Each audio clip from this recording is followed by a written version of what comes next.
May these words be spoken and heard in the power of love. Please be seated. So spring has arrived. In fact, right on cue, I can hear some birds chirping outside. Of course, that's only for those of us in the southern half of the world. So for those who are joining us from the other side of the world, guess what? Fall, autumn, and winter are ahead of you. We can feel and we can see and we can hear outside the cathedral the urge of creation to renew itself and to bring forth life in all its abundance. Even Mr. Plover, who's been guarding 4 eggs in my backyard, has disappeared, as have the eggs. I hope they hatched and were not taken by the blue-tongued lizard that lives under my bedroom. So it's a good time to pause and reflect on creation, and we do this especially at this time each year through September until the Feast of St. Francis of Assisi on the 4th of October as we celebrate the season of creation. And there are notes about that, as I mentioned, in this Sunday's bulletin. It's a gift to us originally from the Greek Orthodox churches, which has then been picked up by the Pope and by the Archbishop of Canterbury and a number of other religious leaders in the Western spiritual tradition. Our overall theme this year for the season of creation is a jubilee for the earth. And there's a biblical background to that. In the Old Testament, in the Jewish scriptures, there's a tradition, although we have no evidence it was ever practiced, but there's a tradition that everyone's debts were to be forgiven every 50th year. Not all that popular with moneylenders and banks, but it was something being pushed by the clergy in ancient Israel.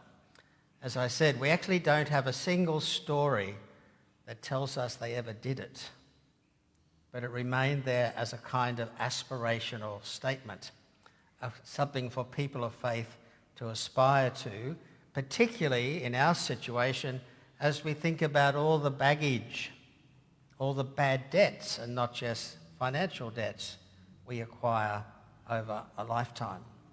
There comes a point where we need to let go of the past, and Jubilee is a way of reminding us of that cycle of forgiveness and renewal. In this case, the Jubilee is because 2020 marks the 50th anniversary since the first Earth Day events around the world in 1970. My first year out of high school. So there you go. My whole life has been spent, adult life has been spent in that 50-year period. After droughts, fires, floods, the COVID-19 pandemic, and the ongoing impacts of climate change, we might well be ready to settle accounts with Mother Earth and set things back to a healthier and more sustainable arrangement. It's clear that humanity has been mortgaging our lifestyle against the reserves, the historic reserves of the earth. And when we say humanity, we really mean Western, wealthy, capitalist societies such as our own. We're not talking about people living from hand to mouth in South America or in South Africa or in many parts of Asia. We're talking about ourselves. We've been living on credit and the account is close to expired. We're deeply in debt, and this may be a good time indeed to declare a year of Jubilee for the sake of the earth, a time for fresh beginnings and hopefully forgiveness of debts. Within the season of creation, each Sunday has its own theme. So today we're asked to think about biodiversity. Next week, Archdeacon Tiffany will be with us and she'll be speaking about land. The following week, Canon Zoe Everyham will be with us and she'll be focusing on the theme of water. And the final Sunday in September, when the rest of the clergy at least, go off to Synod, Camellia will be talking about climate change. So she'll be the lightning rod for the people in Grafton who say, we wish the cathedral would stop talking about climate change. It's not the Dean, it's going to be Camellia. he'll be doing it this time around. So biodiversity. Like me, I'm sure you were appalled to learn of the massive death rates among animals and insects during the apocalyptic fires that raged across our ancient land last summer. The numbers are staggering, mind-boggling. More than 1 billion animals. One page I looked up said 1.25 billion animals, but what's 250,000 or a million when you're talking about numbers like this? And that number does not account the large population of insects and other species, or the ongoing impact due to loss of vegetation in those burnt-out areas.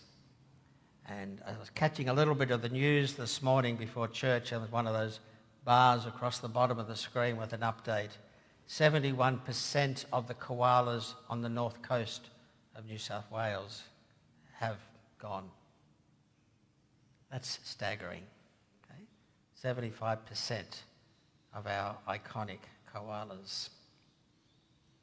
Now, this is not the time and the place for a science lesson, but we've all noticed that our cars are not plastered by as many insects as used to be the case after a nighttime drive in the country areas. The biodiversity loss is staggering, and yet biodiversity is essential for the planet, for the health and the well-being of the web of life, and of course, we're part of that. Biodiversity is essential for us as well. It's not only what gives us the COVID virus, it's also what gives us the hope of finding the cure, thanks to biodiversity.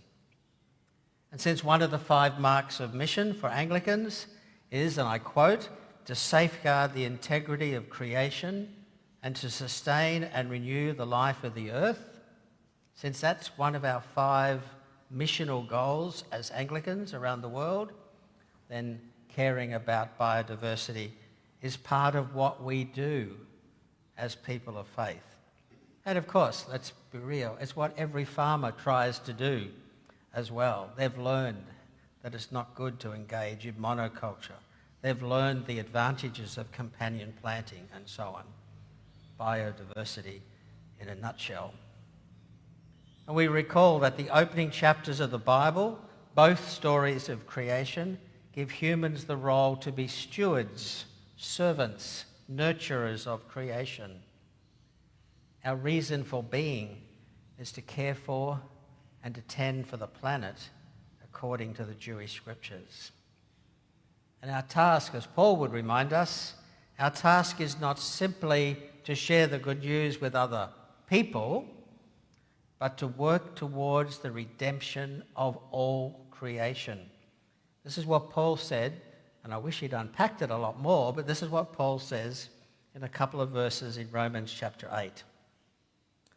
For the creation waits with eager longing for the revealing of the children of God.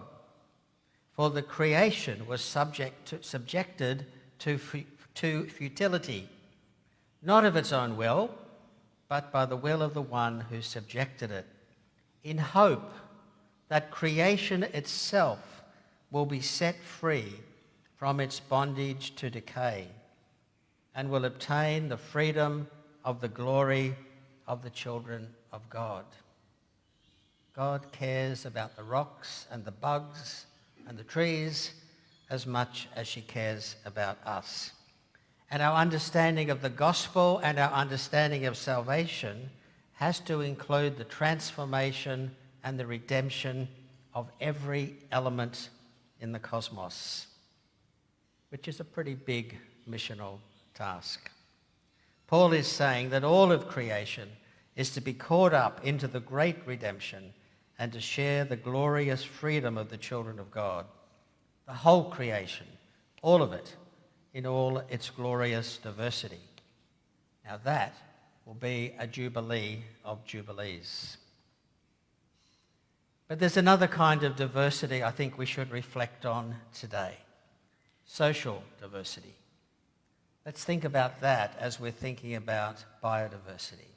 How much diversity do we have in those circles of people of which we are a part. In the case of the churches, we seem to be increasingly afraid of diversity. We split off into little sects, little groups of like-minded people who pray in certain ways, who like particular styles of music, who prefer one theological orientation over another, who wave their hands in the air or wouldn't be seen dead raising their hands in the air, as the case may be. Congregations are becoming less representative of the theological diversity that exists, if you like, the sort of theodiversity that exists within the kingdom of God. And worse still, the people found inside the churches rarely represent the diversity of the community around us. We need to recover that inclusive DNA of broad-minded Anglicanism and halt the slide into sectarian irrelevance. We need religious diversity as well as biodiversity. In our community, we see the struggle over diversity and social inclusion throughout Australian society. There's a lingering anxiety in many sections about difference. It's a challenge for the whole nation. It's particularly a challenge in some regional areas where there hasn't been as much exposure to people from different backgrounds.